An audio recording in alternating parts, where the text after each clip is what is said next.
এই যে এটা সেই জিন পাহাড়। এখানে নাকি পানি উল্টো দিকে গড়ায়।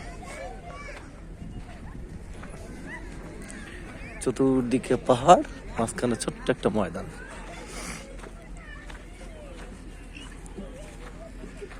এটা জিন পাহাড়।